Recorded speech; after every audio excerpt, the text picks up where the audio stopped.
Mr. Chairman, inflation is just an imbalance of supply and demand. Can we agree on that? Yes, generally.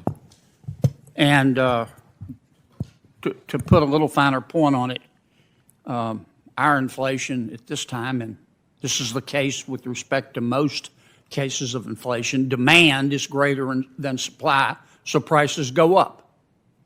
In some parts of the economy, yes. Right. Now, you're trying to lower, so we've got a situation where demand's up here, supply's down here. You're trying to lower demand. Is that correct?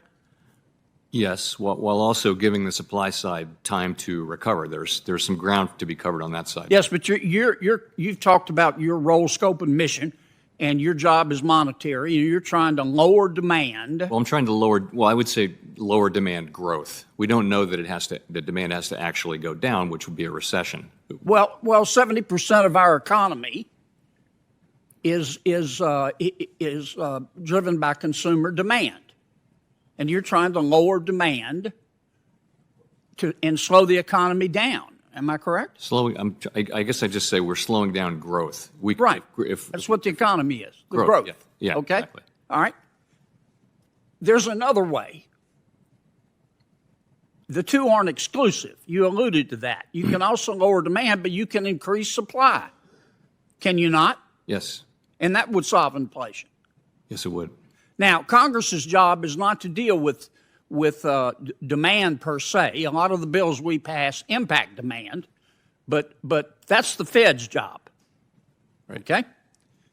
Now, I'm not going to ask you to comment on any specific bill, but tell me the things that Congress could do right now while you're lowering demand, not you literally, the Federal Reserve, what we can do right now to increase supply.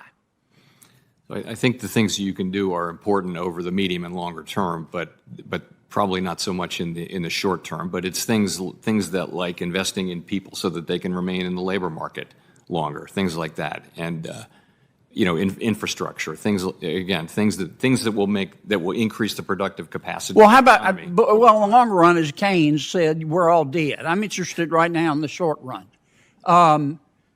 What about if we reduce the regulatory burden, let's say on refineries, wouldn't that incent refineries to start refining more and help on the supply side? I would say anything that could increase capacity on that front could have Yeah, but would that help? I'm not trying to get you to endorse legislation. Look, Mr. Chairman, we got a hell of a mess here. Okay? Inflation is hitting my people so hard they're coughing up bones. I don't care what the inflation is in other parts of the country, of the world. I'm sorry they're having inflation in other parts of the world, but them in misery doesn't make my people feel better. They're still miserable. Inflation is hitting people so hard they're coughing up bones. It's the highest in 40 years. Our national debt is greater than our national output. Crime's up, the border's open, respect for institutions is way down, and 70% of the American people think we're headed in the wrong direction. Now, we got a hell of a mess. And right now, you're the most powerful man in the United States, maybe in the world. We've got to President Biden, I don't blame him. I understand politics. He keeps saying, well, your 401k has crashed and gas has gone from $2 to $5 a gallon because the economy's so good. And the American people know that's not true. Now, other than relieving regulatory burden, let me put it in the form of a question. What if the United States Congress said, look, we've got a budget. We're going to freeze spending.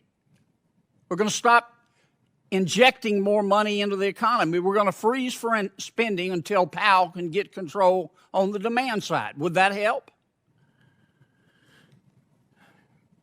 I feel like giving you advice on what to do when I'm asking we're not for getting it. I welcome it. We're not getting our own job done. I feel like maybe a better thing to do would be for us to get our house in order and do the job you've assigned us. Well, let me put it another way. Let's suppose, forget about Congress. Let's suppose that every governor in every state and every legislature in every state got together tomorrow and said, I know it's not likely to happen, and said, we are going to freeze our budgets. We're not going to spend a penny more than's already budgeted. Would that help? Would it help? Sir? Would it help with? Would it help reduce inflation?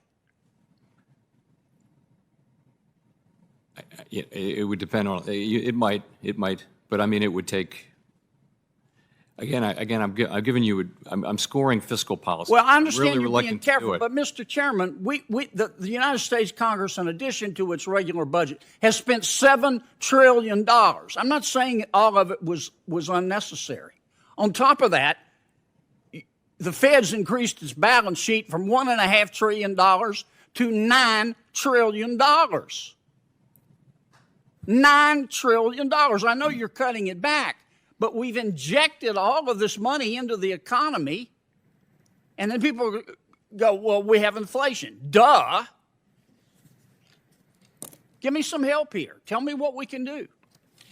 I'm really focused on what we can do, which is shrink our balance sheet and raise interest rates and get supply and demand back into alignment and get inflation back down to 2%.